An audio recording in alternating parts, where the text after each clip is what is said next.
31 ડિસેમ્બરને લઈને ભાવનગર પોલીસ દ્વારા મોટી કાર્યવાહી હાથ ધરવામાં આવી હતી, જેમાં દેશી દારૂના હાટડા ચાલતા હોય તેને લઈને 5 થી વધુ મકાનો ઉપર મહાનગરપાલિકા તેમજ પોલીસ દ્વારા બુલડોઝર ફેરવવામાં આવ્યું હતું। આ બુલડોઝર સરદારનગર વિસ્તાર, ઘોઘાસગર ટીવી કેન્દ્ર નજીક તેમજ 3 મકાન ખેડૂતવાસ વિસ્તારમાં તોડી પાડવામાં આવ્યા હતા, ત્યારે મસમોટા પોલીસ કાફલા સાથે દોડી આવતા લોકોમાં ફફડાટ ફેલાયો હતો। 31 ડિસેમ્બરને લઈને ભાવનગર પોલીસ દ્વારા મોટી કાર્યવાહી હાથ ધરવામાં આવી છે, જેમાં બુટલેગરોના ઘર ઉપર દાદાના બુલડોઝર ફરી રહ્યા હોય તેવા દ્રશ્યો સામે આવ્યા છે। શહેરના બુટલેગર સામે કડક કાર્યવાહી હાથ ધરવામાં આવી હતી। ભાવનગર પોલીસ દ્વારા પ્રથમ સરદારનગર ગીતા નામની મહિલા બુટલેગર સામે કાર્યવાહી કરી મહાનગરપાલિકા સાથે રાખી મહિલા બુટલેગરના ઘર ઉપર દાદાનું બુલડોઝર ફેર્યું હતું, જ્યારે ઘોઘાસગર ટીવી કેન્દ્રમાં નામચીમ નામના શખ્સના મહેરાણાકી મકાન ઉપર બુલડોઝર ફેર્યું હતું સહિત મસમોટો પોલીસ કાફલો ખેડૂતવાસ વિસ્તારમાં જઈને 3 થી વધુ મકાનો ઉપર બુલડોઝર ફેરવવાની કાર્યવાહી હાથ ધરવામાં આવી હતી। આમ જોતા આ કડક કાર્યવાહી દરમિયાન એસપી નીતેશ પાંડેની સૂચના મુજબ ભાવનગરની તમામ પોલીસ દ્વારા બુટલેગરોના ઘર ઉપર ગેરકાયદેસર બાંધકામના મકાનો તોડી પાડવામાં આવ્યા હતા।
આજરોજ પોલીસ વિભાગને સાથે રાખીને શહેરના અંદર અસામાજિક તત્વો છે જેઓનો મકાન ગેરકાયદેસર બાંધકામો તોડી પાડવા માટે પ્રથમ ફેઝમાં આજે પ્રાયોરિટીમાં 5 અસામાજિક તત્વોનું ચયન કરેલ છે, જેમનો ઘરોનું ગેરકાયદેસર બાંધકામોનું ડિમોલેશન કરવાની કાર્યવાહી હાથ કરેલ છે।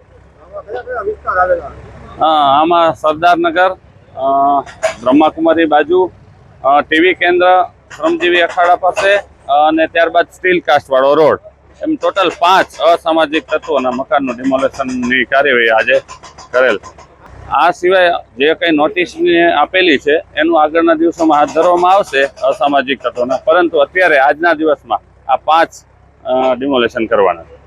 શહેરના સિંધુનગર વિસ્તાર, મફતનગર વિસ્તાર તથા સુભાષનગર જે વિસ્તાર જે છે તેમાં આજે પ્રોહી બુટલેગર્સો તથા શરીર સંબંધી ગુનાઓ કરનાર અસામાજિક તત્વો વિરુદ્ધની જે ડિમોલિશનની ડ્રાઈવ હાલમાં ચાલુ છે.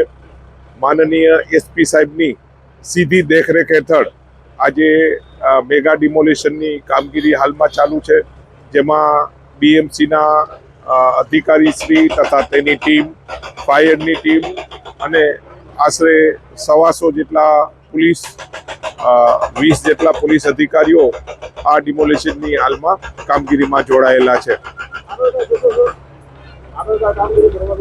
હા, આજે શહેરના જે 6 થી 7 વિસ્તારમાં આ રીતની ડિમોલિશન કામગીરી કરવામાં આવનાર છે.